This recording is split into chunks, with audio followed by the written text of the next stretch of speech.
వాళ్ళకి అవగాహన కలిగి తెలుగుదేశం పార్టీ ఇక్కడ క్యాండిడేట్ పెట్టినప్పుడు చైతన్య గారు కూడా వాళ్ళ జన సైనికులకి ఇక్కడ తెలుగుదేశం పార్టీకి అందరూ మనం ఉమ్మడిగా సపోర్ట్ చేసుకొని గెలిపించుకోవాలని సూచన కూడా అతను వచ్చాడు.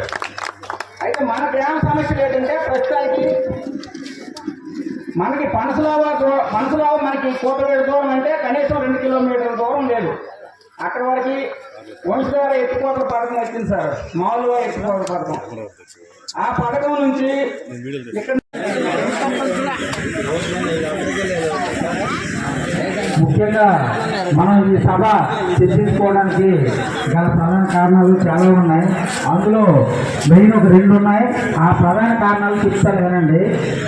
ఒకటి లిఫ్ట్ ఇరిగేషన్. ఆల్రెడీ చెప్పాను, మళ్ళీ కూడా చెప్తున్నాను. లిఫ్ట్ ఇరిగేషన్ మనకి 1.5 కిలోమీటర్ దూరంలో ఉండిపోయింది. మనకి నాయకులు ఉన్నారు, అందరూ ఉన్నారు, కానీ రావట్లేదు.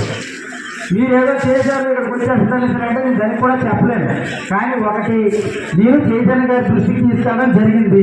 ఆయన సానుకూలంగా స్పందించి కళ్యాణ్ గారి దృష్టికి తీసుకెళ్తామని మనకు హామీ ఇచ్చారు. త్వరలో ఈ జరగబోయే 2024 ఎలక్షన్స్లో మనకి నెక్స్ట్ వచ్చే ఎలక్షన్స్కి పవర్ఫుల్ విజనరీ గవర్నమెంట్ అనేది మనం ఏర్పాటు చేసుకుంటే మన రాష్ట్రం అభివృద్ధి అనేది ముందుకెళ్తుంది. లేదు సంక్షేమ పథకాలు కావాల్సిన అన్నే కావాలి అనుకుంటే మనము ఇప్పుడు ఆల్రెడీ 20 సంవత్సరాల క్రితం కిందకి వెళ్ళిపోయారు. ఇంకా దానికంటే బీహార్ కంటే దారుణంగా మారిపోద్ది మన రాష్ట్ర పరిస్థితి.